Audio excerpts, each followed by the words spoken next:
બોલો હવે સરકારી હોસ્પિટલમાં પણ બાઉન્સરો રખાયા। થોડા સમય પહેલા એક એજન્ટ પકડાતા માફીપત્ર લખાયું હતું। મહેસાણા સિવિલ હોસ્પિટલમાં 2 બાઉન્સરો મૂકવામાં આવ્યા। વહેતી વાતો મુજબ દર્દીઓને ખાનગી હોસ્પિટલના એજન્ટોથી બચાવવા મહેસાણા સિવિલમાં બાઉન્સરો મૂકવા પડ્યા। સિવિલમાં આવતા દર્દીઓને કેટલીક ચોક્કસ ખાનગી હોસ્પિટલોમાં ખેંચી જવાની ફરિયાદ બાદ બાઉન્સર મુકાયા। આ ફરિયાદના નિરાકરણ માટે હવે બાઉન્સર મૂકવામાં આવ્યા। ખાનગી હોસ્પિટલોના એજન્ટો દર્દીઓને લલચાવી ચોક્કસ ખાનગી હોસ્પિટલમાં ખેંચી જતા હોવાની ફરિયાદ ડોક્ટર અનિમેશ પટેલના જણાવ્યા મુજબ દર્દીઓ અને સ્ટાફની સલામતી ખાતર બાઉન્સરો રાખેલા બાઉન્સરો કાયમી કે હંગામી રાખેલા અથવા કોઈ ટેન્ડર પ્રક્રિયાથી રાખેલા છે કે કેમ એવું ટેલિફોનિક રીતે પૂછવામાં આવતા વહીવટી અધિકારી પર ઢોળી દેવાયું। રિપોર્ટર આશિષ પટેલ, મહેસાણા, ગુજરાત। મૂકવાની ફરજ પડી, શું કારણ હતું અને કઈ રીતેનું આ સમગ્ર કાર્યક્રમ?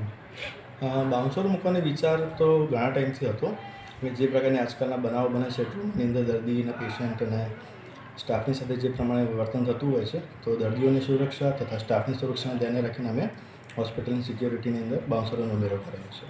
ટોટલ કેટલા બાઉન્સરોનો અત્યારે ઉમેરો કરવામાં આવે છે? હાલના તબક્કે 2 બાઉન્સર અમે અમારી સિક્યોરિટીમાં એડ કરેલા છે અને ભવિષ્યમાં જો જરૂર જણાશે તો પછી એમાં ઉમેરો કરવામાં આવશે। આખી સિવિલમાં 2 બાઉન્સરો ચાલી રહે કે એની પણ વધુ રિક્વાયરમેન્ટ હોઈ શકે ભવિષ્યમાં? હાલના તબક્કેમાં 2 બાઉન્સરો એડ કર્યા છે અને પછી જોઈએ સંચાલન કેવી રીતે ચાલે છે। જો જરૂર લાગશે તો પછી આપણે એમાં વધારે આગળ ઉમેરો કરીશું।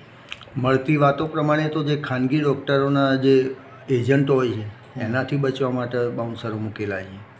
ના, ખાનગી જે તમે વાત કરો છો એનું એ જ કારણ નથી, પણ મેઇન અમારું ટોપમોસ્ટ પ્રાયોરિટી પર એવું હતું કે દર્દીઓની તથા સ્ટાફની સુરક્ષાને લઈને અમે બાઉન્સરો એડ કર્યા છે। ઘણીવાર તમે જાણતા છો કે તાત્કાલિક વિભાગની અંદર સ્ટાફની સાથે બી ઘણીવાર ગેરવર્તણૂક થતી હોય છે। દર્દીઓના સગા હોય ને એકદમ સ્ટાફને ધમકાવે કે એમની પાસે કંઈ બી મારામારી કે બનાવ બનતા હોય છે, તો ભવિષ્યમાં કોઈ પણ પ્રકારનો અનિચ્છનીય બનાવ ના બને અને સ્ટાફ એની સેફટીમાં એકદમ સરસ રીતે એમની સારવાર આપી શકે દર્દીઓને, તે હેતુથી બાઉન્સરો અમે મૂકવાનું ચાલુ કર્યા છે।